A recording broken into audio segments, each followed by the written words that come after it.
A very good morning to everyone. So on behalf of KJ Somaiya Institute of Dharma Studies, I welcome you all in this lecture series, which is Introduction to Western Philosophy.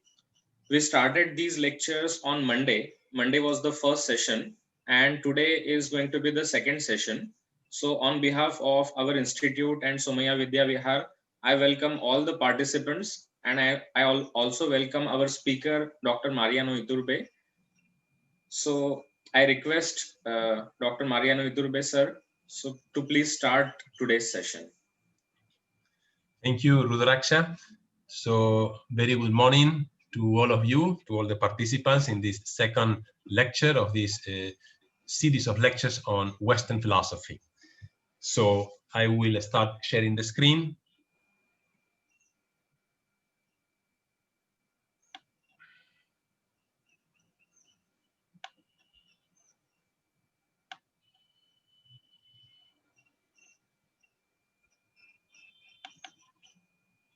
Okay.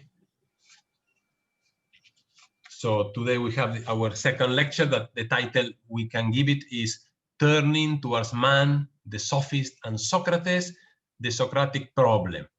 Last Monday we have the lecture was on the pre-Socratics, the origins, the beginnings of Western philosophy in the Ionian region, in what nowadays is Turkey, on the west coast of Turkey, and how these pre-Socratic philosophers were focused on the topic of the arche, the beginning of everything, trying to find some material element that could be water, could be air, could be fire, could be earth, could be the indeterminate, that is the apeiron, and that material element together with that efficient cause, a sort of a attractive and repellent force, was the explanation about the origin of everything that exists. So now the pre-Socratic philosophers developed during the 7th and 6th century and 5th century BC, but little by little there was a shift, as we said also in our first class, at the philosophy is something dynamic, dynamic that keep growing and evolving. So this is what happens with these two groups, or two, we can say, on the one hand, the group of what we call the Sophists, and on the other hand, one person that it is Socrates. We will speak about the two of them. Just one commentary regarding the session on questions and answers. Last Monday we had all the questions at the end all together. Today we will do like a division. When I finish the first part that dealing with the Sophists, perhaps I will ask whoever has any would like to ask for a clarification can raise his or her hand, and I will try to answer. And then at the end of the lecture, the second part session of questions and answers. In that way can be more participative and more dynamic also our class. So, well, the pre-Socratic philosophers were, as I said, were interested mainly in the object, so the object, the origin of everything, that material element from out of which everything came out, the ultimate principle of all things. Yes, sometimes we can say, well, but what is the value of these people who one person says water is the origin of everything, other says air, but how do they prove it? How? Well, yes, as we said, they were pioneers. They were the founders, and pioneers without all the tools that later on philosophy developed, all the vocabulary, all the terminology. So perhaps they didn't succeed in spite of the good intentions of finding out the clear arche. But their merit was to pose the questions. Their merit was to find an answer from a rational point of view, and not an answer take it from the various myths, from the various mythological explanations. That was their real merit. That is why they are the beginning of this period of enlightenment, that it is altogether Greek philosophy. Nonetheless, it was in the Greek society, among the people, a sort of a skepticism while saying, well, these philosophers of nature, are they giving us some knowledge or not? They themselves, remember Heraclitus and Parmenides. Heraclitus talks about everything that changes. There is nothing permanent, though he speaks about the logos as a rational law underlying all changes. Parmenides confront sense perception, or the value of sense perception, together with the value of reason. So there was sort of a challenge to the validity of my perception, of the knowledge provided by my own senses. So, and that can lead to a sort of a skepticism, a sort of distrust that later on will be sorted out when we see that sense perception is the beginning of the process of knowledge, and that process of knowledge matures and reaches its fulfillment when our reason captures the essential aspect of every object. No? That is the full explanation of knowledge. But this sort of distrust or discussion, a sort of skepticism that after almost 2 centuries of pre-Socratic philosophy produced a sort of a shift from the object to the subject. A sort of a shift that instead of looking too much into the object out of which everything came out, to turn to the subject, that this means to ourselves, to human being, the object, the subject that knows the external world, that tries to know the external world. We are already in the 5th century BC, a century that was a different one. There were many changes in Greece at that time, and that logically influenced in this change of interest. For instance, democracy became popular in Athens. Athens became a powerful city with a lot of influence beyond its borders. And there was the period, logically, of pan-Hellenism. Remember the koine, that Greek culture that spread all over the Greek Empire and beyond. So the new philosophical concerns was, well, human being is a thinking subject. Human being has acquired a political dimension, and there is a need of growing in the power of rhetoric. Culture became something very important, the origin of civilization, the contact with other civilizations. Remember also the relationship and the wars with the Persians and the Greeks. So that led to say, well, there are different civilizations with a different way of thinking. So that was what provoked or fostered the coming into the picture of this new group of people who are the Sophists. Very famous, the term Sophistes, from which it comes Sophist, but Sophistes come from Sophia. Remember, Heraclitus was the one who spoke about philosophy, meaning love for wisdom. Philo, love, Sophia, wisdom. So love for wisdom. So from Sophia comes this word Sophistes, from which the English word the sophist, and it means someone who is an expert in something, someone who has some particular skill in this subject or the other. So the sophist was applied to this group of people. They were a sort of professional, itinerant educators who began to offer knowledge, offer instruction, with a special emphasis on rhetoric, so on the capacity of convincing others, of the capacity of engaging themselves in debates, in discussions and in arguments, and also with very much an influence on how to succeed in this or that. You know?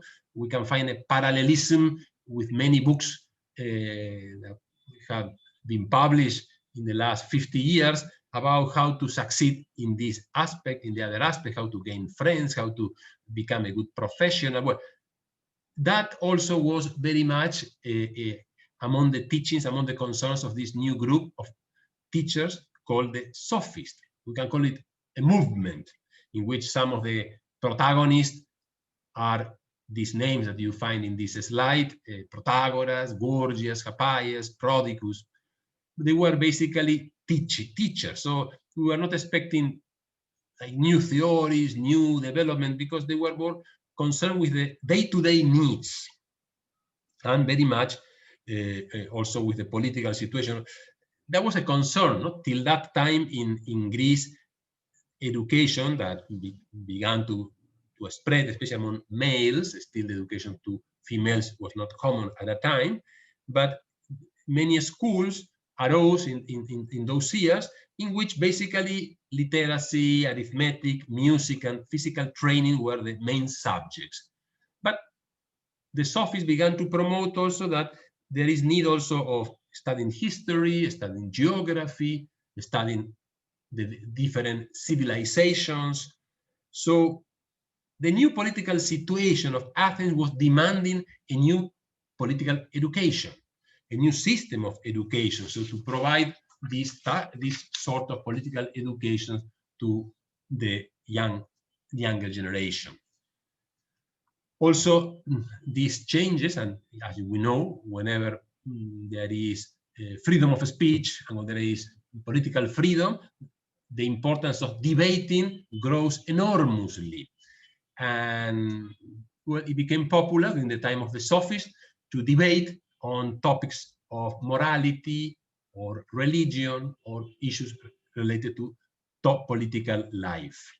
So in all these things, but with an emphasis on the power of rhetorics, on the power of winning arguments, the Sophists come out and are outstanding.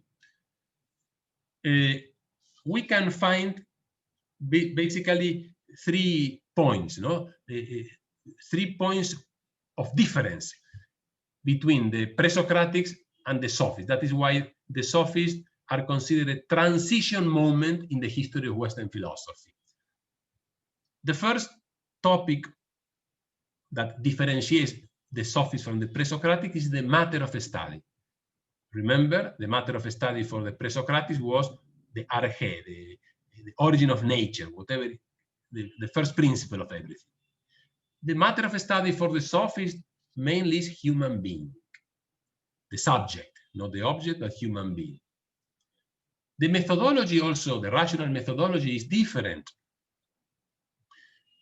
The Sophists try to develop the power of induction. Induction is the methodology, the rational method that goes from various objects or various experiments to one absolute truth, to one truth, no? From the particular to the universal.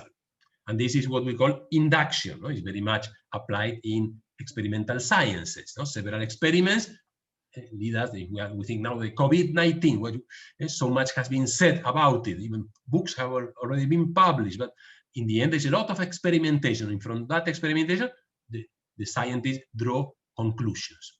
So practical and theoretical conclusions. Before the pre-Socratics, they were developing more the method, the deductive method, going from the universal truth to the concrete application, the other way around. Also, there is one principle that is water, out of water, everything, and we see that everything is made out of water. So different methodology. And the third difference that distinguishes pre-Socratics from the Sophists is the end, the purpose. The pre-Socratics were more concerned with finding out the truth. The Sophists, is not that they are not concerned with truth, but they are more concerned with teaching insofar it is a skill to convince others to win an argument.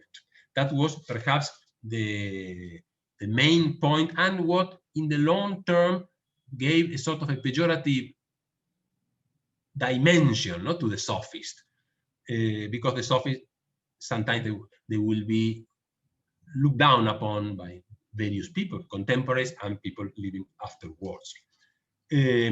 But we will see that not everything was negative with the Sophists, although there were points that, yes, could have been different.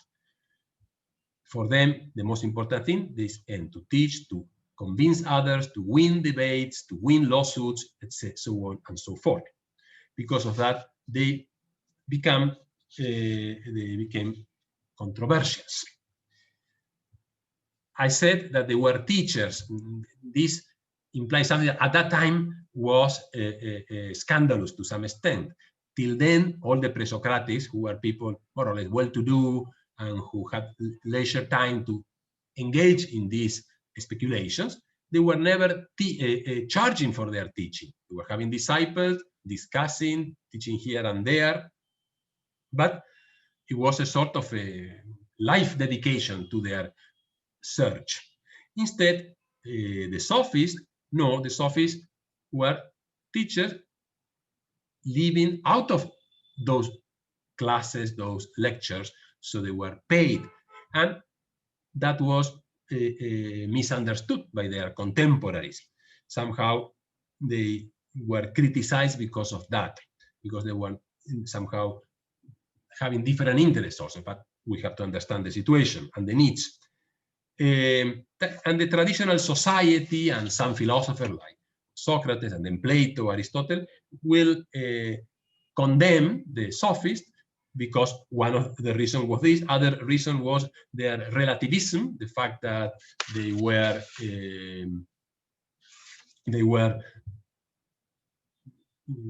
somehow, as we will see with Protagoras, affirming that there is no absolute truth, that the truth depends on each person, on the subject. So they developed what is called the eristic system. What is the eristic system? No? Eristic, E-R-I-S-T-I-C, comes from the word eris in Greek, and eris in Greek means the goddess of chaos, means strife, sort of a conflict. So this eristic methodology was based on question and answer, and students learn eristic arguments again to convince the adversary, to convince the opponent, no matter whether it is true or not what they are affirming or denying. So the important thing was to win, to refute the opponent, even if the arguments are spacious arguments, and with a sort also of tendency to be conflictive, to enter into quarrel, intellectual quarrel, into these arguments every now and then. That was what made them a little bit controversial. Now, one topic that was discussed by the Sophists is the relationship between nomos and physis, as you can see on this new slide. These two Greek words, physis means nature, sometimes it's written with PHU, sometimes PHY, no? But means nature, and it applies to both, no? Both to the natural world that surrounded us, and also to the essential characteristics of any particular being, what defines any particular being, that is physis. While nomos, instead, applies to the written law or the unwritten law of social conventions, for instance. So for the Sophists, there was a sort of a opposition between nomos and physis. Nomos is something made by human beings, for the Sophists, while physis is something given to human beings, by God, by creation, by nature.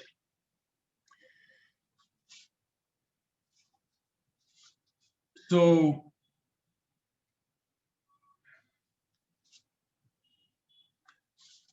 we come across Protagoras. Perhaps Protagoras is one of the most prominent of the Sophists. Plato, who was a great enemy of the Sophists, wrote a dialogue, and the title of the dialogue was named after this Sophist, Protagoras. And in that dialogue, Protagoras himself discusses this issue. At the same time, Protagoras affirms that justice and self-restraint are necessary for any society that wants to continue existing, no?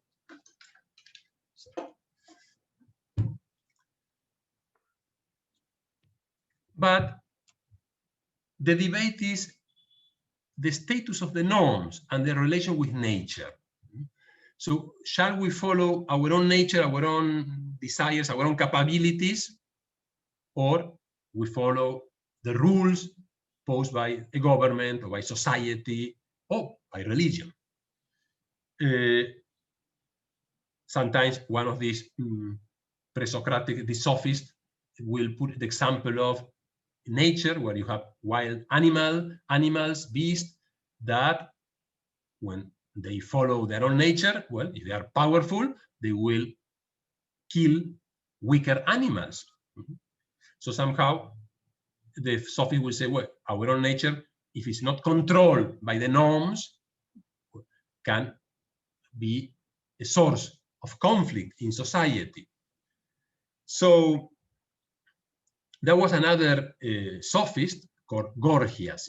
And Gorgias has a pupil, disciple, his name was Callicles, and they hold that conventional morality, in the end, is like a contrivance to avoid the action of the stronger. Somehow he will say that conventional morality is like to put a limit to the action, for instance, the tyrants. No? But if a person can evade those conventions, then that is good. So they are necessary for any society that wants to continue existing. But those conventional norms are man's made. And therefore, it is right to do what is conventionally wrong to do if it is possible, some of them will say. Here you see that there is not too much interest in seeking the truth, but seeking out what is convenient for me, what is opportune, what is possible for me. I can do this, I can overpass this law, or this applies very much to the day-to-day life. There was another sophist, that Thrasymachus, that appears in the book of the Republic, that famous long dialogue of Plato about political philosophy. And Thrasymachus sustains a similar position. Together with Callicles, they praise the tyrants because they are capable of overcoming the restraints of morality. No? The tyrant says, well, here I will do not what the law says, not what God says, what religion says, but what I say, because I have power. So, and my power will overpass, will defeat the constraints of that conventional morality, and everyone will obey because I have that power. So it's when we overpass the institutions. So that was the position of Thrasymachus, very similar to the one of Callicles in the relationship between physis and nomos. So the debate is whether there is any relation between the laws and nature. No? If I see the laws as enemies of my nature, that I try to avoid them or overpass them, or well, then there is a conflict. But if I see that the laws somehow are related to nature, that when I go against the law, if it's a just law, of course, if I go against the law, somehow I go against the nature. That is what we have to clarify. The sophists somehow are more in favor of overpassing whenever it's possible, whenever it's convenient, the law, if a person has the capacity of doing that. So the value of nature becomes diminished. So in the Protagoras, we find the speech also by another sophist, Hypaias. He's in a meeting with thinkers who are from various cities. And since they are from various cities, there are different political opinions, and sometimes there is conflict among those cities. But since they are friends, all those differences do not come into the picture. So if they follow the example that Hypaias put, no? If they follow political convention, they should quarrel because they belong to different political parties, to different cities, to different countries, etc., who have some conflict among themselves. But since by nature they are friends, then they are not strangers one to one another, and therefore can peacefully forget about all those differences. No? Here again is an application that, in this case, Hippias makes about the relation between the laws and nature. So there are a number of contrasts between attitudes required by conventional morality and attitudes required by nature. To follow nature is always the best, they say, the Protagoras, even if that goes against the social convention or against the law. Now, Protagoras is not that he considers law and morality as a completely opposite, but he will consider that somehow they are a development from nature. That means there is a relationship between nature and law and morality. There is a need for human survival. It is, in the end, they say, yes, it's good to try to do whatever we want, but we need some social rules. Otherwise, this is the jungle rule, no? And we need to survive in our society because people are different and have different needs. So the suggestion of Thrasymachus that we saw, of rejecting nomos, or rejecting the law, if we can follow our natural goals without any hindrance, Protagoras will consider it a sort of selfishness, a sort of egoism. Somehow he rejects the position of Thrasymachus.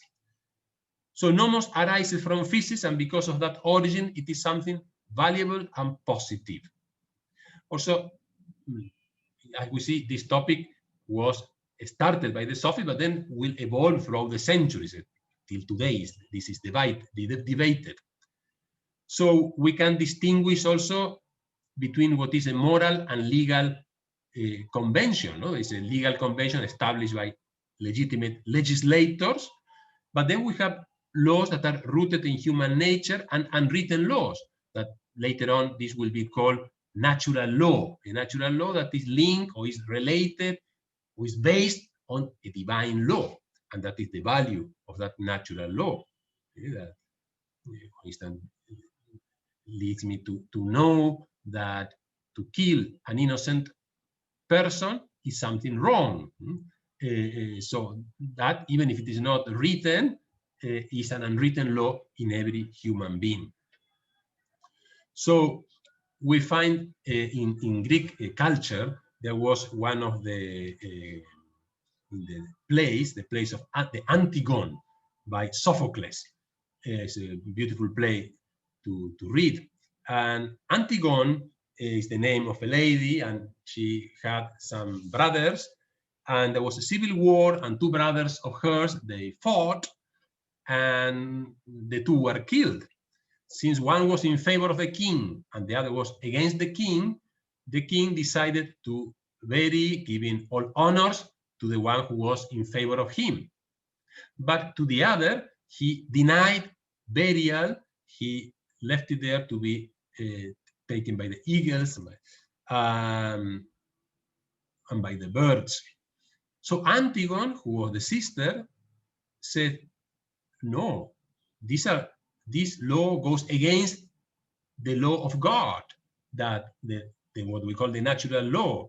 There is a natural obligation of burying someone from my family, my own brother. No, this is not according to what the king says. This is according to what the unwritten law says. So she went and she gave proper burial. Later on, she was condemned to death by the king because of having done that. But what I wanted to underline is that Antigone emphasizes that the fact that there are some laws that are God's law and not necessarily man's law. So this issue of an unwritten law also in the book of the historian Xenophon about memorabilia also appears. And I quote Hippias the Sophists, is represented as saying, I quote, that since the unwritten laws are common to all countries, they cannot have arisen from agreement among humans who spoke different languages, and as being persuaded by Socrates that breach of such laws inevitably leads to bad consequences, thus guaranteeing the rationality of this divine legislation. So as you see, the topic was very much debated during this time, the relationship between nomos and physis, but there are somehow different opinions among the Sophists themselves. So Protagoras now focusing. Why the question is now, why was Sophism attacked, especially by Socrates, by Plato, by Aristotle, and others? Well, one of the main reasons was particularly focused on Protagoras, one of the most famous sophists. And in two of the dialogues of Plato, the Theaetetus and the Protagoras, just for information, Plato didn't, perhaps he wrote treatises on philosophy, but those treatises are lost. However, what remains for us are his dialogues. So in a way of questions and answers with various characters, he discusses the different philosophical topics. And each dialogue normally has the name of one of the characters, usually. So in this case, Theaetetus and Protagoras. And Protagoras is the first person we find presenting himself as a sophist. Probably he died in the year 420 BC. That is when Socrates, just to make a comparison, was around 50 years old, approximately. Protagoras was from Abdera, a town, the same town as Democritus. Remember that pre-Socratic atomistic thinker, the one who considered that the arche, the origin of everything, are the atoms and divided units. And in the Protagoras, he claims to teach that the proper management of one's own affair, how best to run one's household, and the management of public affairs, how to make the most effective contribution to the affairs of the city by word and action. That was the important things, you know. So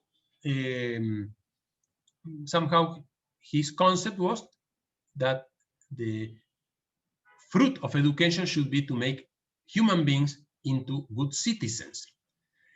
But the weak point of Protagoras, that will be summarized by Plato, is that what seems to be so to me is true for me, and what seems to be so to you is true for you. So Protagoras is like one of the main representatives in ancient times of what we call the relativism. The truth is not absolute, but the truth depends on every subject. This, okay, when we apply to natural sciences, it is easy, no? The relation cause and effect. But when it applies to human sciences, politics, philosophy, ethics, sociology, etc., then yes, it's more difficult to accept because that knowledge is not only through our sense organs, but it's also through our reason. So Protagoras has this famous phrase that man is the measure of all things, of those that are, that they are, of those that are not, that they are not. So this is what Plato condemned on the Sophists, particularly on Protagoras. No? Okay, man is the measure. What does it mean, man? Every human being or humanity in general? So who is the criterion of truth? Humanity, human society, the social convention, we can say, or every human being. And when we talk man is the measure of all things, things refers to values that are perceived mainly with my reason, or perceived, or refers to things that are known by my sense organs, that I can touch, I can hear, I can see, I can smell. So this is the debates. No? In Protagoras appears also his teachings in the other dialogue, Platonic dialogue, the Thetus, and there man is understood individually, not human society, but every human being. And things are not just values, but the whatever the objects of sense perception. At first, it might surprise, no? When you read Plato or even Aristotle, why they devoted so much attention to a view that they found disruptive. Plato and Aristotle and Socrates disagree with the teachings of the Sophists, with this sort of relativism. They believe more in the power of reason to know the essence of everything that exists. But why did they enter into fight, into debate with the Sophists? They could have ignored them. Oh, these are just teachers who are seeking their own interest. But no, they entered into the debates. They wrote about it. Well, I think because they were concerned with the subject of truth. For Socrates, for Plato, for Aristotle, the important thing was to find out the truth of everything. And when they came across this group of people who had their own values, of course, and they are all good things, but who were not so much concerned with truth, then the conflict arose. So unless it could be shown that the assumption of Protagoras, this one that I have read, the man is the measure of all things, could not be made, that it was incoherent, then sophism would have equal footing with philosophy. Sophism will be another way of doing philosophy. And if the philosopher left the dictum, the saying of Protagoras unrefuted, then the own activity of the philosopher would be just seen as simply as a personal and subjective word, something a little bit strange. Okay, he's a philosopher, but life has his own truth. And this sometimes perhaps can happen in some MBA courses, no? When you study business ethics, sometimes say, well, one thing is the theory, one other thing is the reality. But it should not be. No, there should be a relationship between theory and reality. And we should look for the true ethical attitudes, for instance, in business ethics or other subjects. So the philosophers saw that the very nature and future of philosophy depends on confronting the sophists and refuting them. Otherwise, philosophy perhaps could have disappeared, could have died. Even if we apply the same dictum to Protagoras himself, we will see that it will become a contradiction, no? Because then he will say, whatever I'm teaching is true to me or true to you, but then there's no absolute truth. So in the end, these skeptical arguments kill themselves. They lose all value, all power.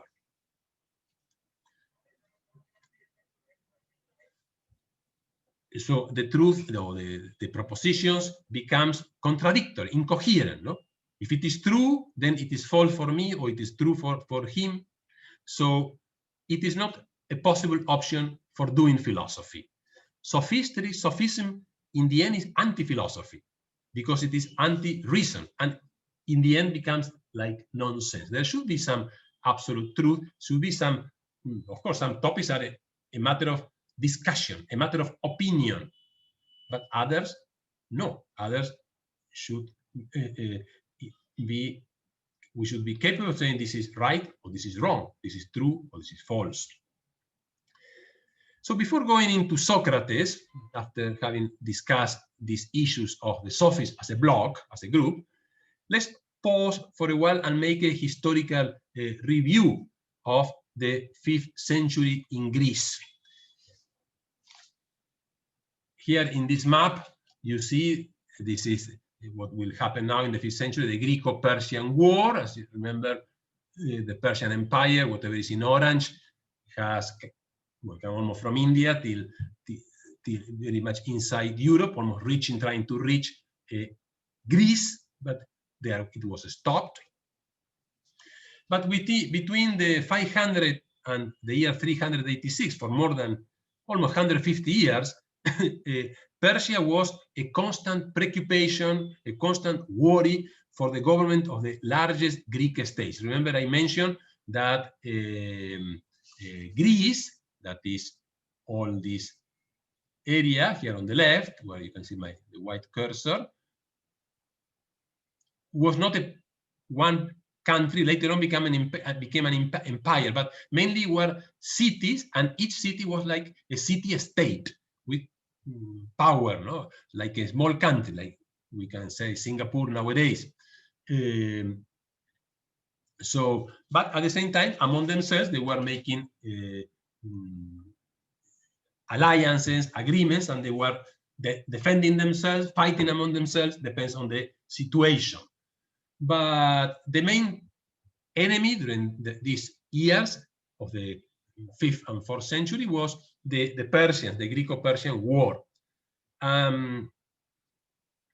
It began with the Ionian Revolt. Remember Ionian, the west coast of Turkey, of Asia Minor, where philosophy started, the city of Miletus. Well, there, in particular, concretely in the city of Miletus, if we go back to the map, here you find Miletus, near the island of Samos, here south of what is now the Turkey.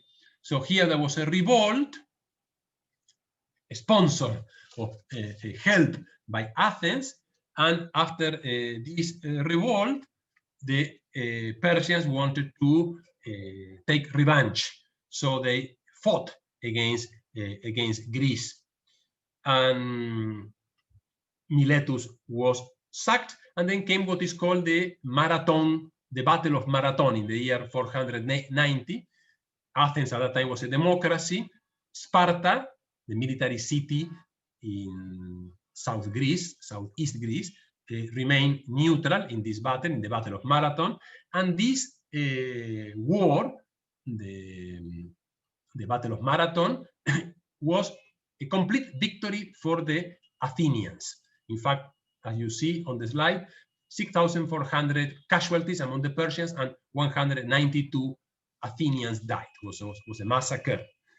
But this gave a lot of power. No? Marathon was the beginning of a period during which Athens asserted its claim to uniqueness on the basis of two things: the achievements in the Persian Wars and the cultural primacy.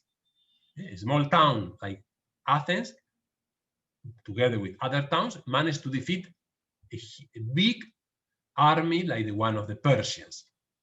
And on the other hand, Greece and Athens has a lot of cultural development at the time, in philosophy, in theater, in art, in sculptures, etc., in law. So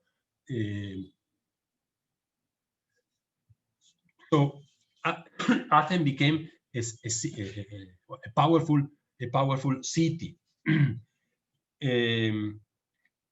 The Persians attacked again. The Persians, of course, will not keep quiet. And they wanted to convert the entire Greece, not just the city of Athens, but the entire Greece, into a satrapy. A satrapy is a province of the Persians, a Persian province. So when they saw the Greek, and in Athens, they saw this danger, there was an alliance, an agreement among a league, among all the Greek cities, and they formed a league to fight against Persia. But nonetheless, the Acropolis, the main city of Athens, the area where all the important buildings are kept, was sacked by the Persians. And then the Persians were defeated at the Battle of Salamis. First, the Persians sacked and destroyed Athens, but then thanks to that league of various Greek cities, they managed to defeat at the Battle of Salamis. Aeschylus, playwright, wrote a play called The Persians that deals with this battle.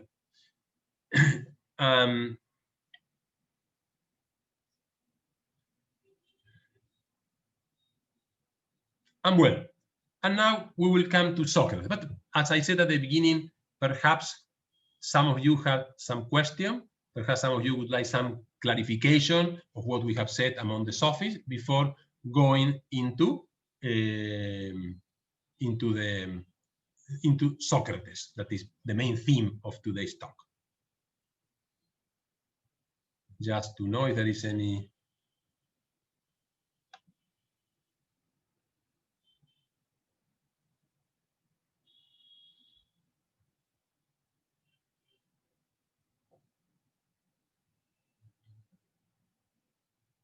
Rudraksha, there is any question?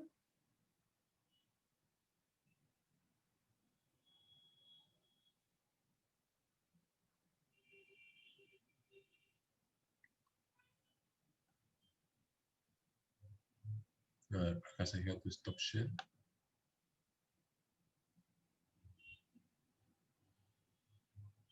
Okay.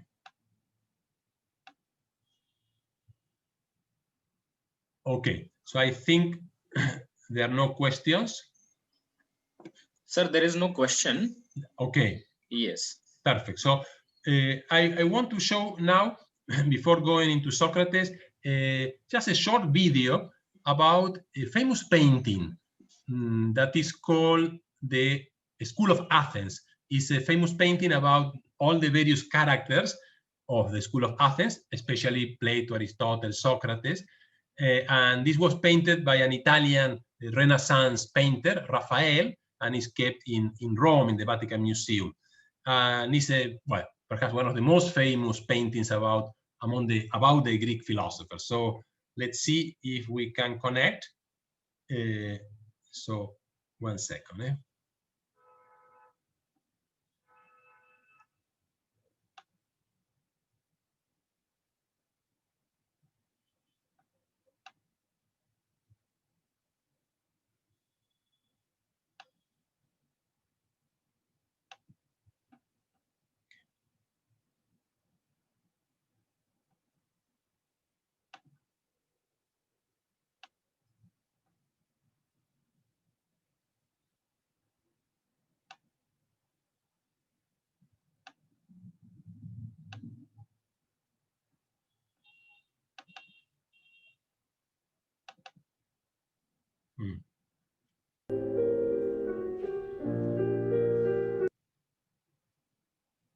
Can you hear?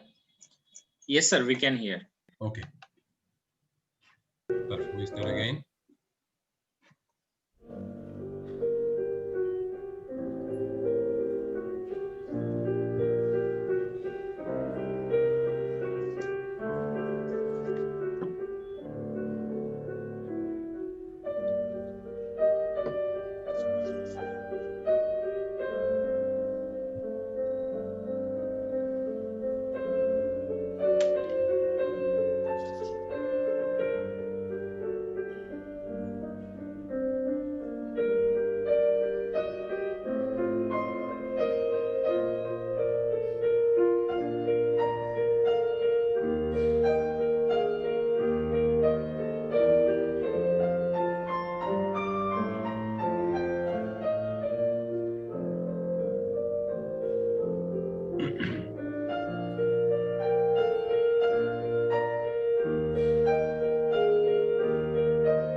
Okay. So now we. If someone is having question, I just request them to raise hand so that I can unmute the participants. Okay. Let me just.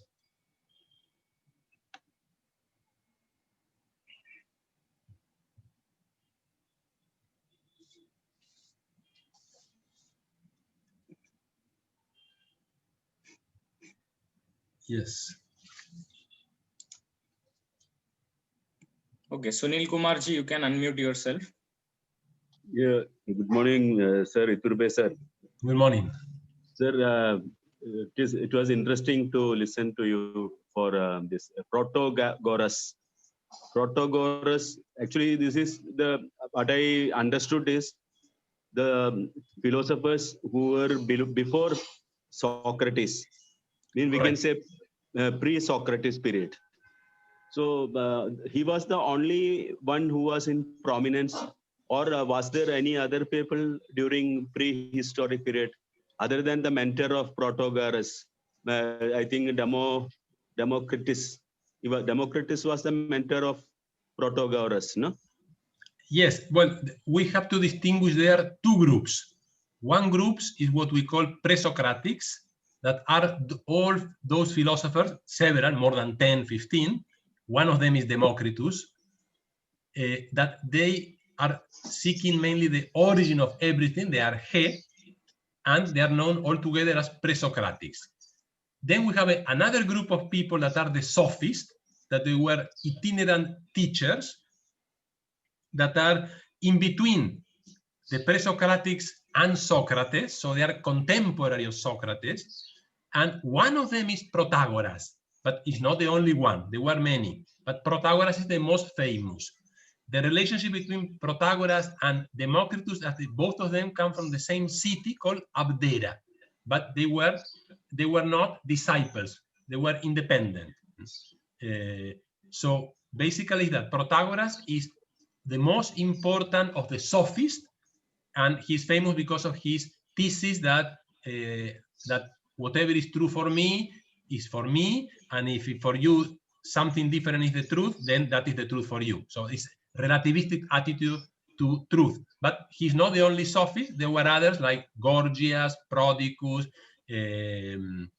Callicus, etc., etc. No?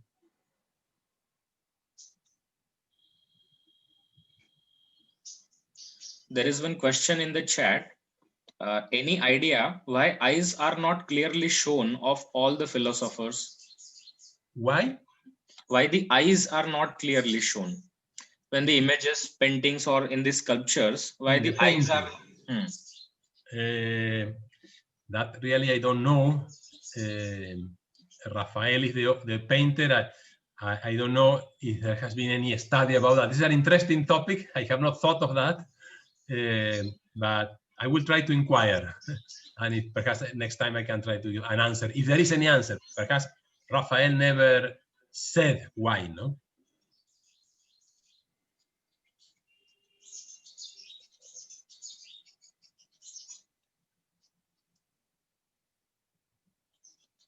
In the painting is interesting also because, well, you see somehow perhaps also the issue of the eyes can show they're very much concentrated on their own thoughts, no? But this could be just an interpretation.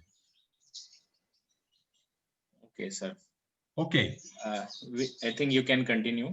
There is no other question. Perfect. So we go now to the second part that is about Socrates. So let's again share the screen. There comes one question now. Yes. Okay. Before I share. Yes. From Sophies to Nietzsche, is a full circle, or there is development in the idea of relativism? From Sophies to Nietzsche. Well, yes, it's true. Nietzsche has reached the most extremistic position too. So there is a full evolution, but the roots, and that is what is important among the Greek philosophers, is that the roots of future development can be found in the Sophists. Nietzsche, for instance, gave a lot of attention to Heraclitus, who was one of the pre-Socratic. The concept for Heraclitus that everything was changing, that change in reality was very much present in the teachings of Nietzsche, in the thought of Nietzsche. But even after Nietzsche, the debate about the capacity of human intelligence to know the truth has been very much present in the 20th century and today. There is a sort of a skepticism about the value of our reason in many contemporary philosophers. For instance, if we think of the existentialists, like people like Sartre or Camus, etc., there is a sort of a skepticism and relativism go hand in hand. But yes, there is an evolution. But at the same time, there have been other schools of philosophy, or a group of philosophers who have asserted the capacity of human reason to know the truth.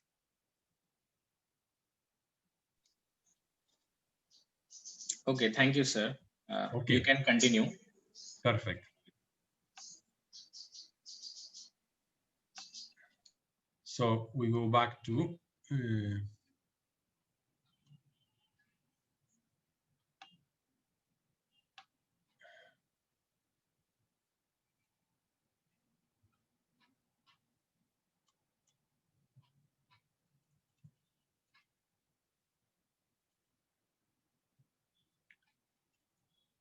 so Socrates, perhaps one of the most famous philosophers, most famous people. In fact, the day of philosophy is related to Socrates, the day of his death.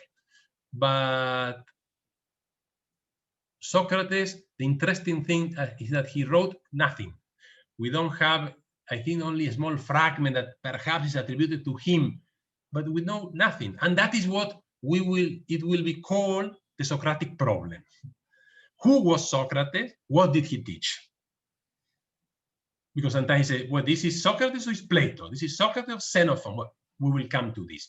Just basically, in this is a sculpture done by Lysippus, not original. Lysippus was a great, famous sculptor of Greece of the 3rd century before Christ. And this probably is a copy in marble that is kept in Rome, and it's from the 1st century, the statue. But basic biographical data about Socrates is that he was born in the year 469.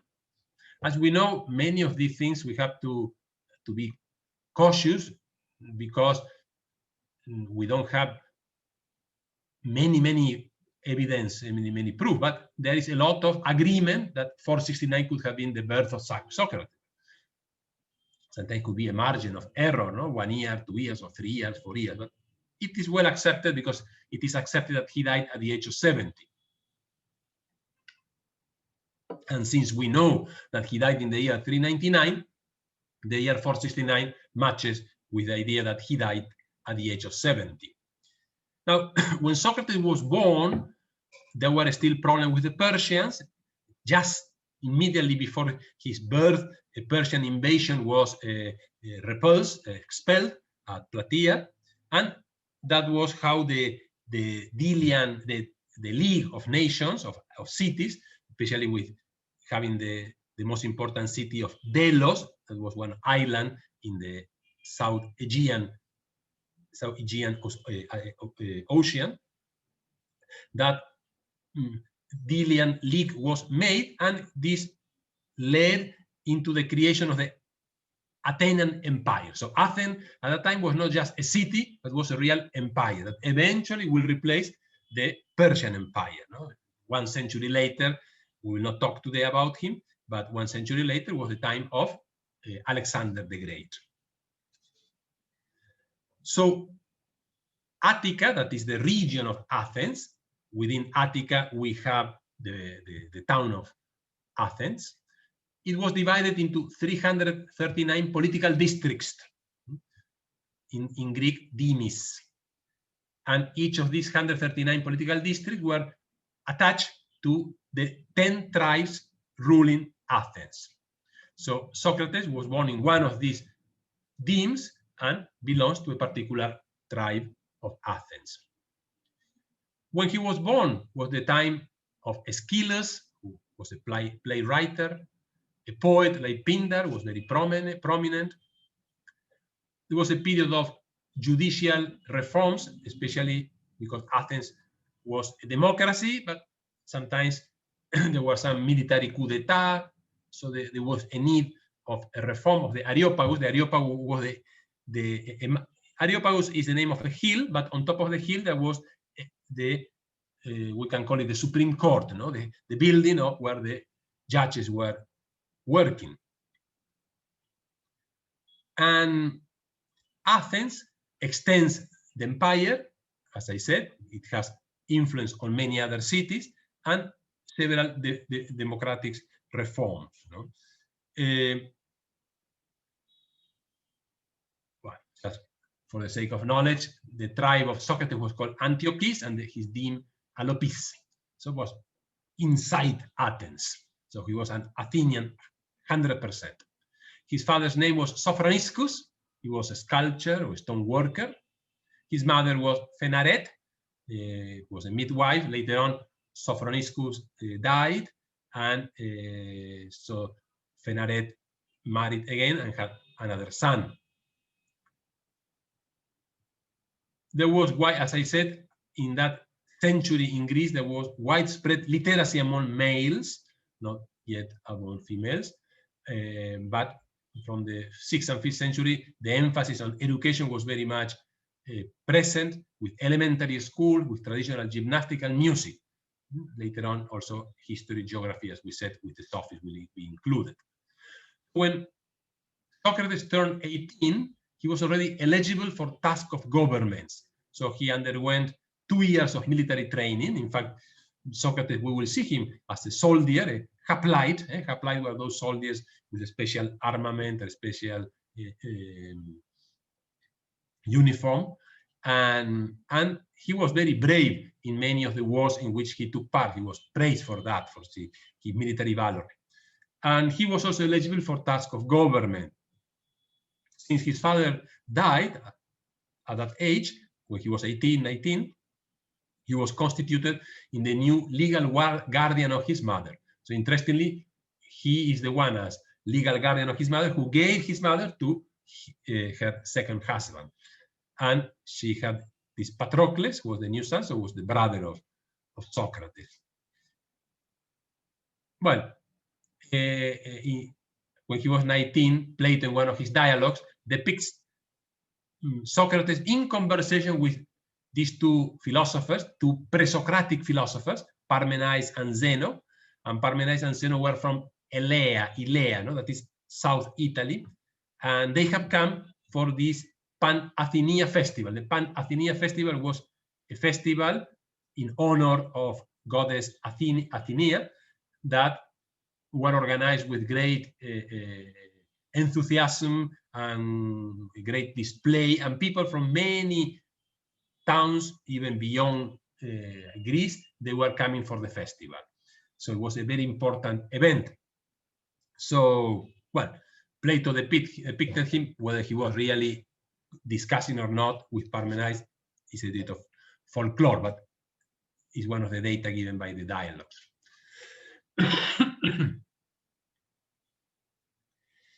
So here you see Pericles, the son of Pericles was the great statesman of Greece, the one who extended democracy in Greece.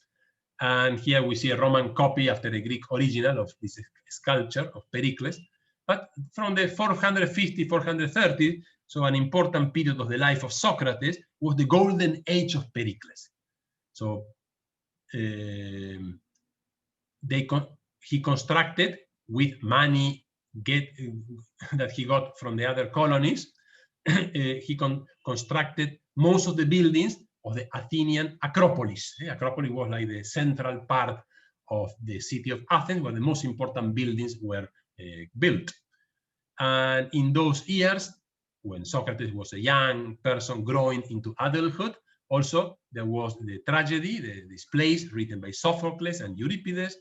There was the period of natural philosophy, the pre-Socratic, rhetoric, sophistry, fighting against the pre-Socratic world. There was an atmosphere of, in spite of the wars, in spite of the conflicts, somehow there was a period of freedom, relative affluence. People who were economically fine. They were not so much worried with other issues, so they can focus on many cultural activities, we can say. That it gave also, so the prosperous situation of Athens fostered this, and these activities also fostered the success of Athens. But peace never lasts too long, unfortunately. So when they are not, first, all the Greeks colonies were allied against the common enemy, the Persians. But once the Persians were defeated and expelled, conflicts among the Greek colonies arose. And these were the period of the Peloponnesian Wars. Peloponnesia is that island, big island or peninsula, more than island, big peninsula, at southwest of Greece. And there is where Sparta is one of the cities. Also, the city of Olympia is in the area of Peloponnnesia. Olympia is where the Olympics games started in the world. So the Persian Wars ushered in a century of Athenian dominance of Greek affairs. So Athens, as I said, was the unchallenged master of the sea and also the leading commercial power. But Athens had problems with Corinth, another important city, and with Sparta. By the mid-5th century, the league among the different colonies became the Athenian Empire, and until that moment, the treasure, where all the money, the money was kept in the island of Delos. But the fact that Athens grew in importance made that all this income, all this money, all this gold, etc., was shifted from Delos to Athens and was kept in the temple in honor of Athens, the Parthenon, that was built during those years. So the wealth of Athens attracted talented people from all over the world. Even there were many patrons of arts that they will pay painters, they will pay artists, they will pay poets to develop their own art and their own writing. So Athens became the center of Greek literature, philosophy, arts, etc., etc. No? We have, as I said, Aeschylus, Aristophanes, Euripides, Sophocles, Plato, Aristotle, historians like Herodotus, Thucydides, Xenophon, etc. So all the Greek states accepted the leadership of Athens.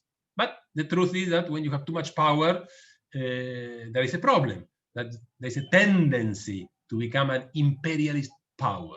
There is a tendency to give preeminence to your own interest and forget a little bit about the interests of the other members of that league, of that network of colonies.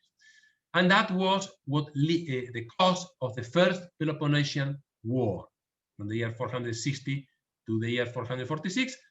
That was between Athens and Corinth. Sparta, it was involved, but partially.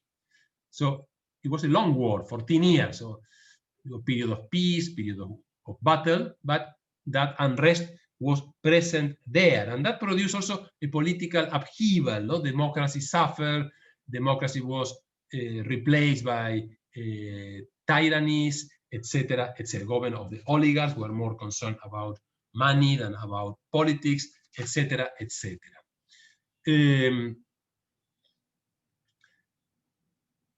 The main Peloponnesian War that lasted almost 30 years was between Sparta and Athens.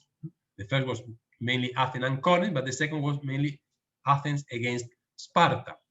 And the war more and more was tilting in favor of Sparta. So little by little, the democratic leaders of Athens began to be unhappy, and as I said, there was an oligarchic revolution that led to the regime of 400 people ruling Athens, and was a period of terror, a period of suspicion, a period of lack of freedom of speech, lack of political freedom, etc., etc. And here is where the Sophists, who were very much involved in politics, well, very much were changing positions, one day with this person, another day with other government. In fact, as I said, the Sophists were more interested in opportunity than in truth.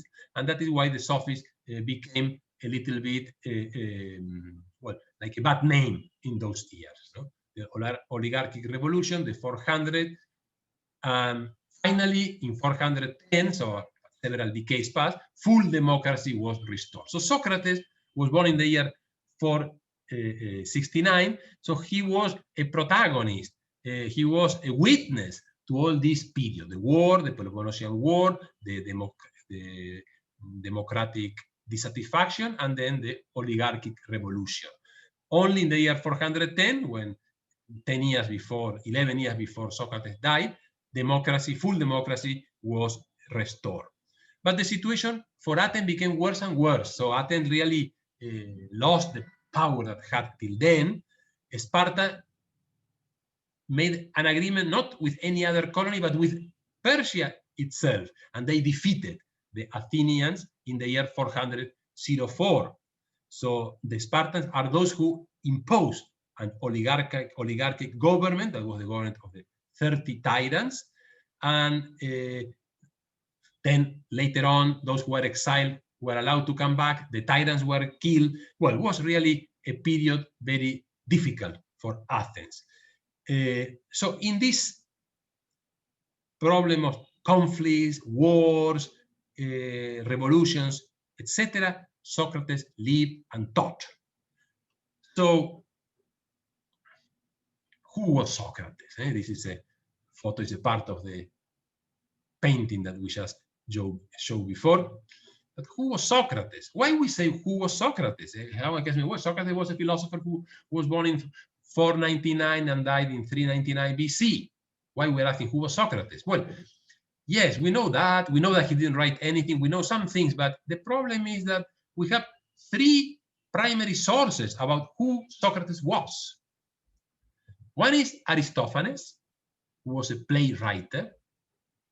Other is Xenophon, who was a historian and a soldier. And the third was Plato, who was a philosopher, disciple of Socrates. Now, Aristophanes depicted badly Socrates in his play written in the year 423, The Clouds. Look at this, 423. No? So Socrates was more or less 47 years old, approximately. And Socrates, in that play, is heading a school in which young men study the natural world, from insects to stars, and many modern theories that somehow were against the sense of propriety proper of the Athens. And in the play, not in real life, but in the play, Socrates makes fun of the traditional gods of Athens. And he gives naturalistic explanations to phenomena that the Athenians always considered were something divinely done.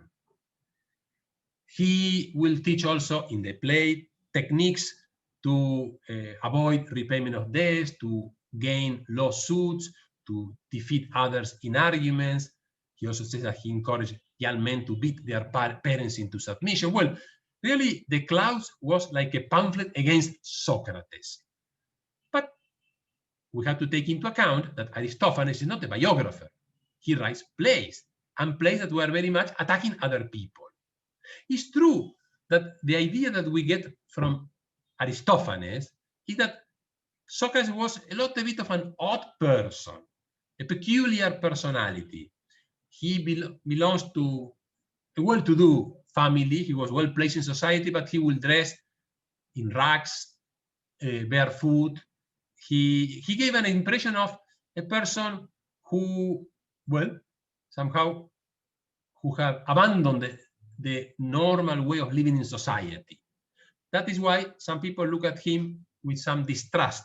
And the Klaus contributed to give that idea. No? A person, a special, teaching original things, going against the rules of convention. That was Aristophanes. And Socrates will say, when he defends himself at the end of his life, that the Klaus made a lot of bad to him. So really contributed to a negative image of who Socrates was. The second source of information about the life of Socrates was Xenophon, a soldier historian who had great devotion, great admiration, great love for Socrates. Here is a quotation: "I was never acquainted with anyone who took greater care to find out what each of his companions knew." It was written by Xenophon in his Memorabilia. Now, there are striking differences with the Xenophon depicted, so Socrates depicted by Xenophon and Socrates depicted by Plato. But, well, we can understand that because Xenophon was a historian, not a philosopher, and Plato was a philosopher, not a historian. So Plato was more concerned with the teachings of Xenophon, of Socrates, while Xenophon was more concerned with the historical facts in the life of Socrates. So that can explain also the difference. But, well, there is a lot written about who the real Socrates was. The Socrates depicted by Aristophanes or the Socrates depicted by Xenophon or Plato. Well, I will say that we have to put them the three together and we can get someone similar to Socrates, but giving more importance to Xenophon and to Plato, that were younger, were contemporary, the two of them, younger than Aristophanes, and somehow they had a relationship with Socrates like a disciple with his guru, with his teacher, while Aristophanes, I said, was trying just to make fun or to just to write a play that can be successful. Now,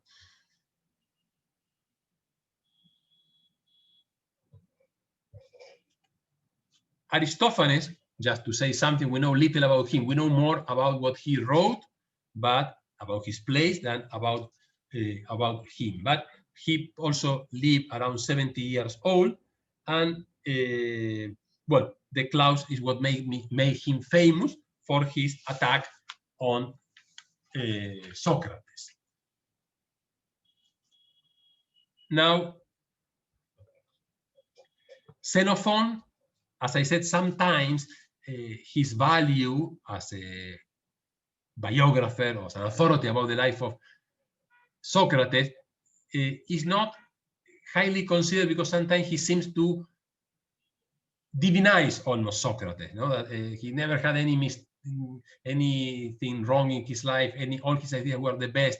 So there was a little bit of perhaps too much praising, and sometimes that praising perhaps was not historical accurate. So sometimes there are words, actions attributed to Socrates that is not clearly whether they were true or they were legend or invented. But somehow overall, the picture, the image given by Xenophon is accurate, can help us to understand the importance of Socrates.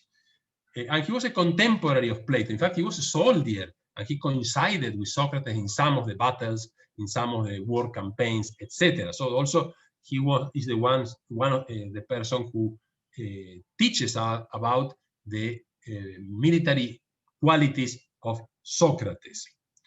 And sometimes also it seems that he uses Socrates to express his own ideas. No? Sometimes there are issues about society in which perhaps he puts words that are his own words on the mouth of Socrates.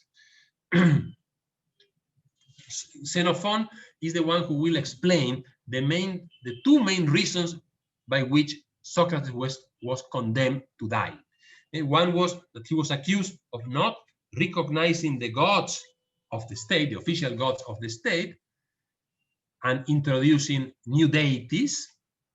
And the second charge is that he was corrupting the youth, especially the ideas of the youth. These were the two reasons, the two arguments by which Socrates was condemned to death. And then Plato was not, he was also from Athens, so probably, although he was young, no? Plato was born when Socrates was more than 40. So he was a young disciple. So when at the age of 20, more or less, or 25 years old, Socrates died. So he knew him as a young person. But probably he knew him from most of his life, because he was one more. Athens was not so big, and he also lived in one of these districts within the walls of Athens. So, and since Socrates used to go to be surrounded by young people, disciples, always in dialogue, talking with one and another, most probably since a teenager, Plato became familiar with the figure of Socrates. And that is why at the age of 25, we find him in the last day of his life. And as we know, Plato wrote many dialogues, and in many dialogues, the one who speaks is Socrates, not Plato. So this creates a second Socratic problem, that is, what it is said in the dialogue is said by Plato, or it is said by Socrates. Well, this also has been a big debate. In the 20th century, there were, I will not enter into details because there was like a big battle among two groups. What is called the literary contextualism, led by Hans Georg Gadamer, who died in the year 2002, in which Gadamer tries to analyze each dialogue in its proper context, cultural context, historical context, etc. To find if there is anachronism, if there is things that cannot be accepted in those years, etc., etc. And the second group, so literary contextualism, produced an enormous amount of literature, works, articles, books on this issue, discussing each and every dialogue. And the other group is the analytic developmentalism, led by Gregory Blastus, who died in 1991, and mainly this was linked to the analytic group and developed not in continental Europe, but in the Anglo-Saxon world. And it was to analyze the development of the ideas of Plato throughout the years. So to say, whatever, when we can prove that this idea of Plato was written in this dialogue, that this dialogue was written in, let's say, after the death of Socrates, then most probably that is not Socrates' idea, but Plato's idea. That was the way to do an analytic development, analyzing the evolution of the way of thinking of Plato's dialogues. So this was, as I said, a big battle that occurred in the philosophical corridors of the 20th century, and it continues. Now, when we go to the teachings of Socrates, well, first of all, we have to say that Socrates was a religious man who combined his belief in God as a ruler of the world with the view that in practice, one could worship God in the way prescribed by the usage of the city, no? Even if he perhaps was a sort of a monotheistic thinker, we don't know 100% this, but he will make compatible those religious ideas, theological ideas, with the fact that we can take part in the rituals sponsored by the city and the worship promoted by the city authorities. So, but for Plato, the soul of man, it takes part of the divine. The soul of man, even if it's human, somehow is divine. And Plato always said that during all his life, since he was a child, there was like an inner voice talking to him, that every time that he was about to do something that was wrong, this inner voice will tell him and will avoid him of doing that. So we'll tell him, don't do it. He will call this inner voice the daemon, or daimon, depends how you want to pronounce it. Interestingly, this daimon, this inner voice, will never tell him what to do. Always will tell him what not to do, but never will give positive advice. So, well, so this was something proper of Socrates. So, and Socrates in his life always tried to make his fellow people, fellow companions, to make them aware of their ignorance and of the supreme importance of knowledge. Socrates tried to make people realize that we are ignorant, that we know nothing. And once we know nothing, we are ready to begin building up our own knowledge. That is why many of his dialogue begin with a discussion and with a debate or exchange of ideas. For instance, what is justice? And someone will say, justice is this and that. And another will say the opposite. And then finally, they will try to reach a conclusion. That was the Socratic method that he would confine with the midwifery work. Midwifery work tries to help a pregnant woman to give birth to a child.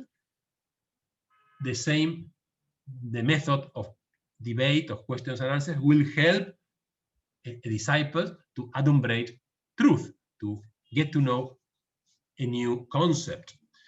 So that is why Aristotle also wrote a lot about Socrates. Even he never met him, he's posterior to Socrates, but he was a disciple of Plato, and Plato logically has third-hand knowledge of Socrates. But Aristotle says that Socrates is credited with two improvements in science. One is the universal definitions, other the inductive arguments. Universal definitions is that we can, by analyzing the essence, the essential characteristics of any object, we can define it by explaining what this is. No? For instance, when we say, what is human being? A rational animal. That was a definition given by Aristotle.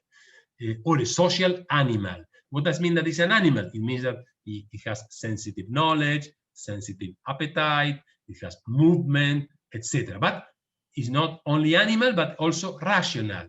Since it is rational, it has capacity of knowledge and has will. Well, that is a definition.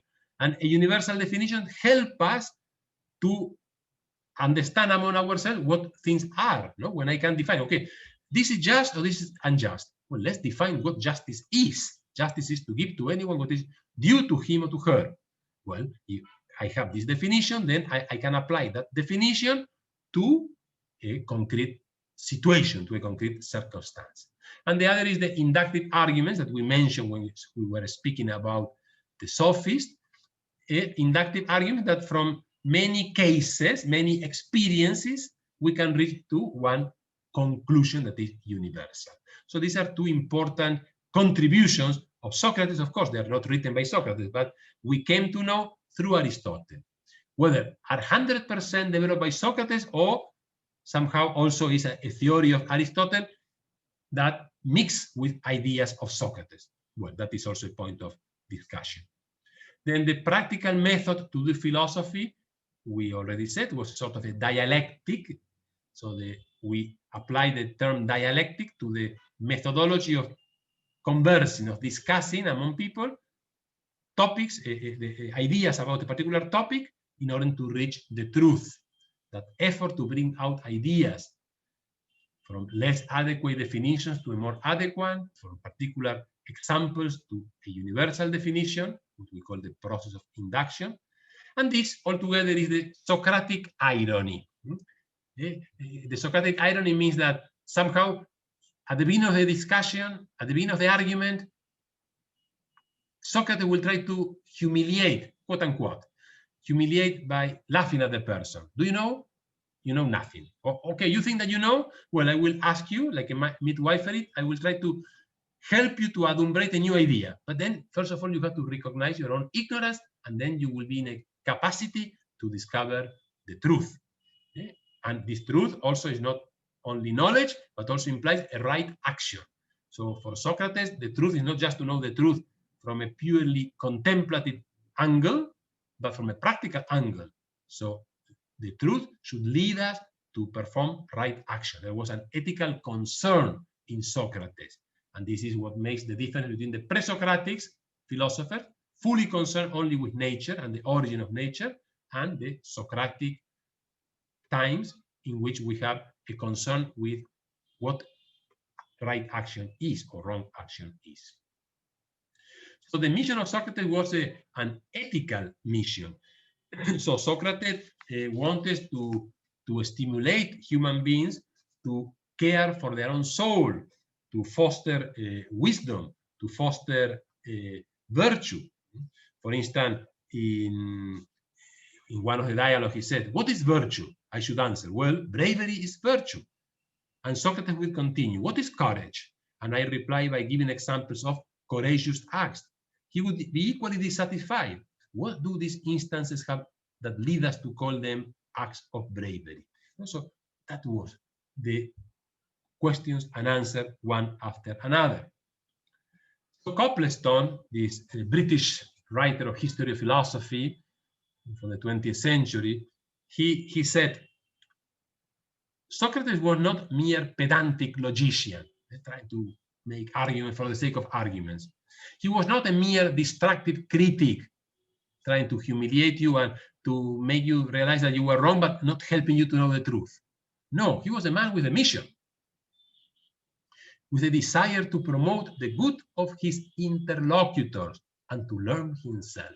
This is very important. This is what really makes Socrates a great man, a person that after 2,500 years, we're still talking about him and keeping him as a model, because he didn't want to defeat others in arguments. He wants to help to promote the good, especially of the young people surrounding him, and also by promoting the good of that young people, he was learning, he was growing himself. Always we know that when we teach others, but we teach ourselves at the same time, because by teaching also we learn many, many more things. You know?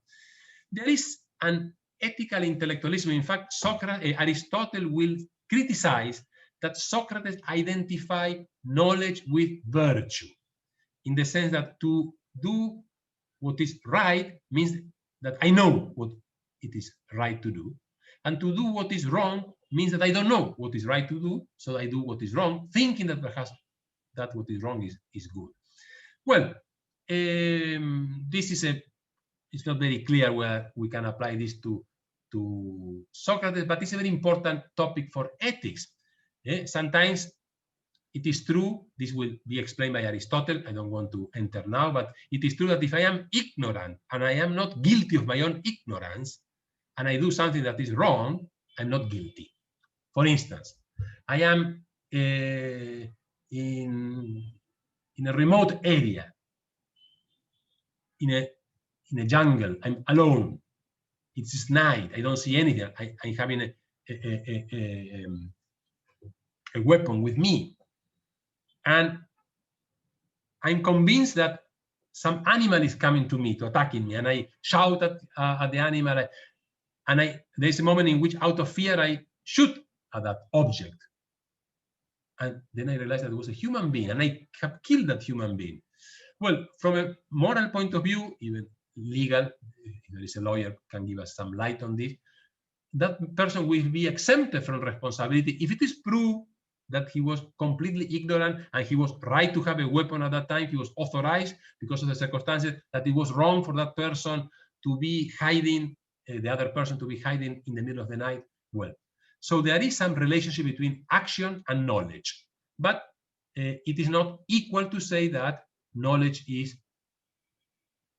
equal to virtue, because as we know, human beings, we are weak. Also, our will is weak.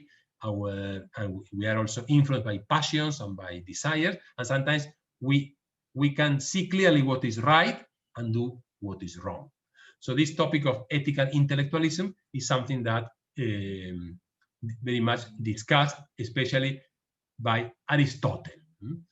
This leads also to say no one does evil knowingly, but sometimes I will be responsible of my own ignorance. If I am a doctor and I commit a serious mistake in a surgery because I have not prepared that surgery, because I have not studied that topic, then I will be guilty. Even if I say, I didn't know, yeah, but your ignorance was culpable. So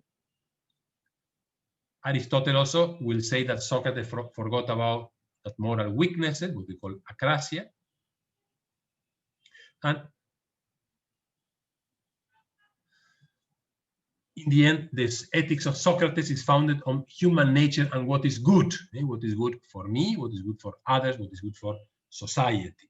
So there is a lot of ethical values and ethical teachings in Aristotle. And we come now towards the end of this lecture, talking about the death of Socrates, something that has been very impressive, something that perhaps we know little about Socrates, but we know about his death. He died by drinking the poison. Why did he die?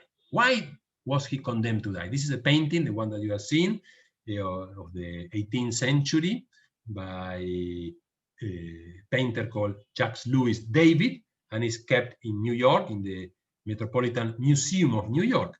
And here we see Socrates raising his hand, surrounded by painful, sorrowing disciples, and discussing. Now, this was the last days of Socrates before his death, in which he's discussing in this painting what appears in one of the dialogues, the Phaedo, one of the Platonic dialogues. He's discussing the immortality of the soul. That is why he's pointing up with his finger. He's discussing the immortality of the soul. So, just to give some historical data, in the summer of 399, let's keep here this photo, but in the summer of 399 is when the trial of Socrates and the execution of Socrates took place. Already in another dialogue, Theaetetus, that deals about knowledge, at the end of the dialogue, it is said that a young poet whose name was Meletus had composed a document charging Socrates with the capital crime of irreverence, the failure to show due piety towards the gods of Athens. And it was false, but he was falsely accused. Okay? And so he wrote this pamphlet, and if he had 4 days to present himself in front of the magistrate, the archon, for a preliminary hearing. So Socrates accepts. He could have, as a citizen, he has the right not to go to that pre-trial preliminary hearing. As a citizen, also he had as a Greek citizen, he had the right to leave the city and to say, okay, Socrates has left Athens, so we don't judge him. We leave this trial open till he reappears. But it was his right, but he didn't do it because he was convinced that that will be against his own philosophy, against his own teachings, against the truth. So we reach then the final day of the trial. His speech is narrated in one dialogue by Plato called the Apology. Apology means defense. It's a beautiful short dialogue where the whole speech defending himself that Socrates gave in front of the jury is narrated there with many details. And well, but nonetheless, he didn't manage to convince the jury. We have to keep in mind that the jury at that time were people with short income, so subject to bribery. We don't have clear argument that they were bribed at that time, but there were many other cases. So Socrates was condemned to die by drinking the particular poison. Now, since on the day before the trial occurred, the Athenians had launched a ship to Delos. Remember, Delos was that city, important city in the south of the Aegean Ocean. And that ship was a ritual trip happened from time to time, and was dedicated to the god Apollo, and was mainly to commemorate the legend of the mythical king Theseus. The mythical king Theseus was like the founder of Athens, was a hero, and he defeated that mythical creature, the Minotaur, that creature which has a head and a tail of a bull and a body of a human being. So Theseus is considered the founder of Athens, and every year, once a year, there will be this trip. This ship will be launched to Delos for some prayer, some ritual. And what happened is that when this trip happens, no trials can be put into practice, and no condemned could be sentence could be put into practice. So we have to wait, and approximately this lasted 1 month. So we know that from the moment in which Socrates was condemned to die till the day when he was executed, at least 1 month passed. So during that month, especially there are 4 dialogues of Plato, the Apology, the Crito, not the Thetetus, no, but the yes, no, the Crito and the Apology, and the one of Xenophon, the Memorabilia, although it was not a Platonic dialogue. There were narrated and the Phaedo. The Phaedo is the one of the painting, no? Narrated the details of the last day of Socrates on earth and the different discussions that he had. And in those discussions, he always will give encouragement to his disciples. He will tell them, as he's saying on this painting, that that the soul is immortal. So therefore, this death is something that is passing by, that is temporary. So finally, he reached the day of the killing. His wife came to see him for last time with his son. It was a very emotional meeting. Then came his disciples. Then he had a detail. He wanted to bathe himself in order to avoid that the women had to bathe his body for burial. And when he after his death, it is said that one of the slaves, or the person in charge of the jail, of the officers in charge of the jail, said, call Socrates as the noblest, the gentlest, and the best of all human beings, the best, the wisest, and the most upright. So there was a great admiration among many people, among common people, and among the youth for Socrates. Now, just a final reflection on the life of Socrates that leads us to think on the important or the close relationship between faith or religion and culture. So each culture forms a block, a whole together with its own religion. They are not unrelated blocks. When we have philosophy on the one side, religion on the other, then sometimes we can have conflicts.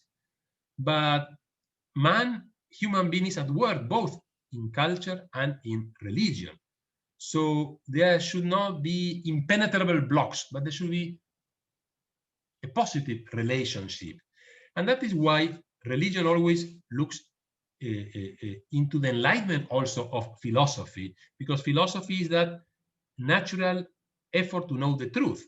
And the effort to know the truth from a rational point of view should not enter into conflict with the truth that is revealed in the sacred books. So religion combines entering in touch with the enlightenment provided by philosophy. This desire for rationality, says Ratzinger, is part of the essence of true religion. And true religion always insists relentlessly on the question of truth. That is why it's very important. And when we say, okay, why this is like that, it's because there is a religious obligation, but there is always some rationality behind that. In Plato, in Socrates, in Aristotle, we find that link between faith and reason. Just to finish, before going to the final questions, I want to read this final quotation: Socrates and truth. In the Phaedo, it is this dialogue that collects the last words, the last discussions of Plato the last day before dying. He was talking about the immortality of the soul. He said, if you take my advice, you will give but little thought to Socrates, but much more to the truth. If you think that what I say is true, agree with me. If not, oppose it with every argument. These are beautiful phrases of a person who really was dedicated his whole life to truth. And his legacy is, like Cardinal Ratzinger wrote in one book about religion and philosophy, that talking about Socrates, he belongs to is one of those great men who, by patiently climbing and by the repeated purification they have received in their lives, have become seers, and therefore pathfinders for the centuries, are also relevant to us today. They show us how light may be found even in the night, and how we can meet the threats that rise up from the abysses of human existence, and can meet the future as men who hope. So in Socrates, like in many other philosophers in the East and in the West, we find those pathfinders, those seers, who can help us to know the truth and to follow that path. So thank you very much. And now I'm ready for any clarification or any query. Thank you so much, sir. It was again a wonderful session. And there is question in a chat. Was Socrates opposed to religious activities? Why was he executed? Well, he somehow was a person who rejected many of the mythological explanations of the Greeks, of the Olympic gods. That is why sometimes in the mythological writings of the Greeks, like Iliad or Odyssey, or the Theogony by Hesiod, the Days and Works by Hesiod, sometimes there are actions committed by the mythological gods of the Greeks that were performing morally wrong actions. No? So sometimes he will criticize, no? And that is why, but at the same time that he was criticizing that, and at the same time that he was, as I said, developing a sort of a monotheistic approach to religion, he will agree that we should abide by the rules of the city in which we live. So he never publicly acted against the rules of the worship organized in the city, against the gods, against the performance in honor of the gods of the city or of the town. No? So he was falsely accused of irreverence, perhaps because of things that appear in, as I said, in that play, The Clouds. He had, yes, a certain criticism to some attitudes, but he never openly prevented people from performing the rituals accustomed at that time. So we cannot say that he was a person who promoted atheism, no. But yes, perhaps a free way of practicing his Greek religion. If any other participant is having question, please, you can raise your hand. So I will unmute you and you can directly ask the question to our speaker. Also, to the previous question, he was condemned to death not only because of the accusation of irreverence, but also for the accusation of corrupting the youth. That both, it seems to be wrong accusations, false accusations. And in continuation to the previous question, there is one more question. Were there others like Socrates, his students or teachers, and what fate did they meet? Philosophers, well, I will say that condemned to death, perhaps Socrates is the only one, no? Because all the others died of natural causes of sickness. We think of Plato, Plotinus, Aristotle, the post-Aristotelian, Epicurus, Zeno, etc. No? All of them died. I think in the case of Socrates was the only in which we have this tragic end and this debate, this mix between the political situation of the country and the philosophical teachings of one of the teachers. Perhaps Socrates was the most polemic one, the one who confronted the staff and the contemporary outlook of that time. The others were more intellectuals, were more developing their classes in their own institutions. In fact, Plato founded the academy and Aristotle founded the lyceum, that were like academies, institutions, so sometimes closed environments. Instead, Socrates was speaking in the open, so everyone can hear to him, no? And could be the source of those.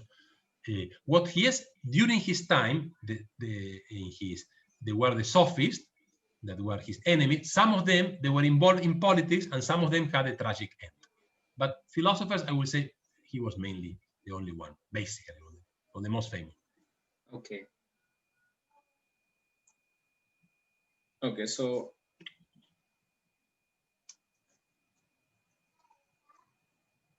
there is one question.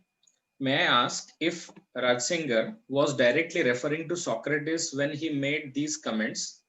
Yes, in fact, this is from a book called Truth and Tolerance, in which he talks about the relationship between Christianity and other religions in the world. And in one part, he talks about Socrates. So he depicts Socrates as the enlightenment of philosophy. No, depicts Socrates as a person who seeks truth and deny whatever was, or rejected whatever was a mythological explanation of reality. There is one more question. What is the faith for Socrates? Faith in divinity or abstract principles? Well, I will say both, no, in the sense that Socrates was a believer. He believed in God. He was not an atheist. That is clearly. He will go to the temple, he will pray. Okay, he had this inner voice that he considered something divine, that God was talking to him, the daimon that I said. He has received sometimes inspiration from human beings, like a message is sent by God. So he was a believer. And at the same time,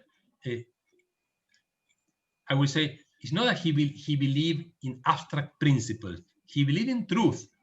And for him, he knew that to find out the truth of what justice is, of what piety is, of what friendship is, he says, I don't need to go to a religious book to find an explanation for that. I can find out what these big concepts are by reasoning, by the method of dialectic, of questions and answers, till I find out a definition. So he was a believer in the existence of definitions. That is why, yes, we can call it abstract principle, but I would like to express more, because for me, a definition is the expression of the nature, of the essential characteristics of an object. So in that same point, he was a believer of God, and at the same time, a believer on the existence of concept, universal concept that can apply to many things. Yes, now there is one more related to his philosophical theory. Is the philosophical theory of Socrates directs towards nihilism? The philosophical? Is Socrates' philosophical theory directs towards nihilism? No. On the contrary, Socrates believed in truth. That is why he fought. That is why he gave his life. That is why he died. He could, as I said, he could have escaped. As a citizen, he had the right, and that was legitimate, to say, well, I will not appear in this trial. I leave the city. I'm going to live in Samos. I'm going to live in Miletus. That was, but he said, if I do this, it's against my own principles, against my truth.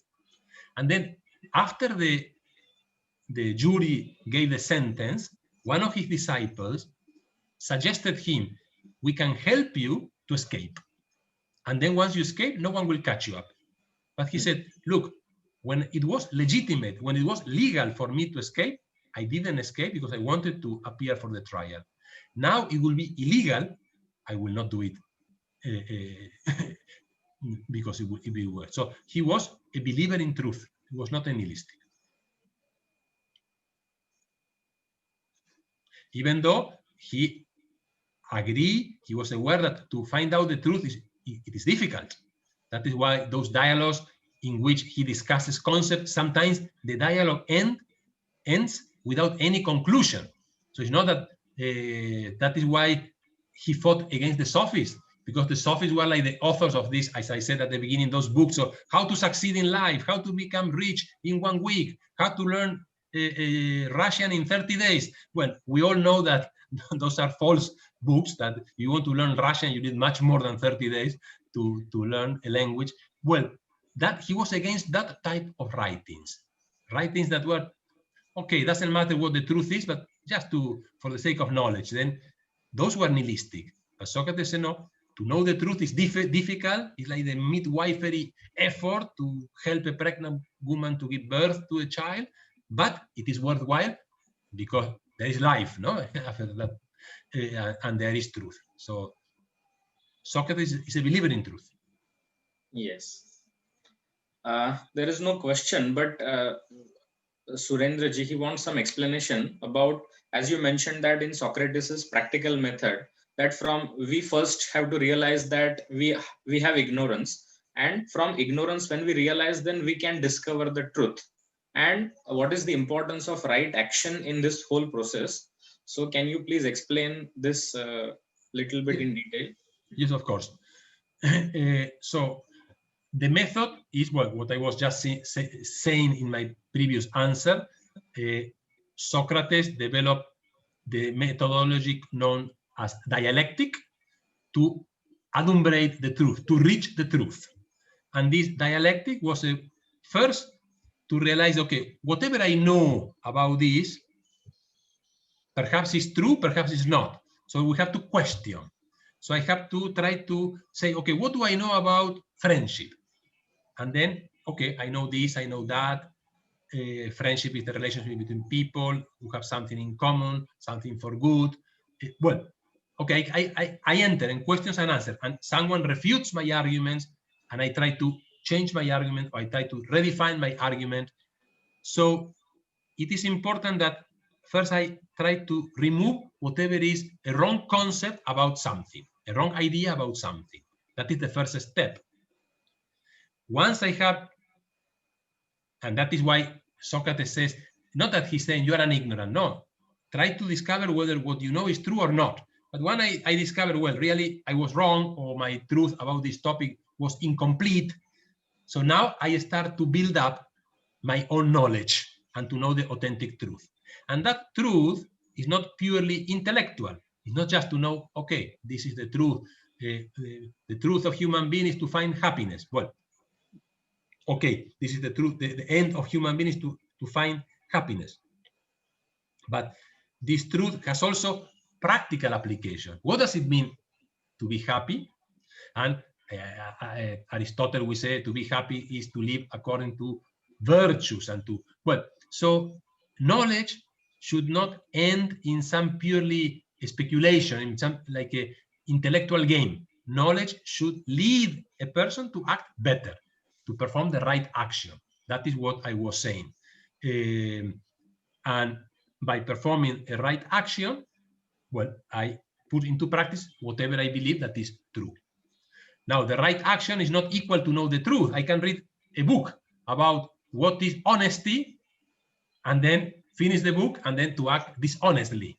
So to learn something does not automatically mean that I acquire that skill, that moral virtue. To apply that moral virtue, I need to implement that knowledge into a concrete action. And that is why what I call a right action. Yes. Thank you so much, sir. It was wonderful explanation. So I think we should conclude here because already we have come to the end. There is 12 o'clock. So thank you so much for today's session. And I thank all the participants for joining today's session. And our next session is going to be on Monday, 9th November. So for the third session, I request all of you to please join again. And we are going to have this lecture series for the whole month of November. And we will be having lectures every Monday and Thursday, only except the third week. Instead of 16th November, we are going to have the session on 17th November because there is Diwali. So only one day will be on Tuesday. Thank you so much for joining to this session, and we'll meet on next Monday. Thank you very much, Rudraksha, and thanks to all the participants for your patience to attend this long lecture. See you on Monday. Thank you. Okay.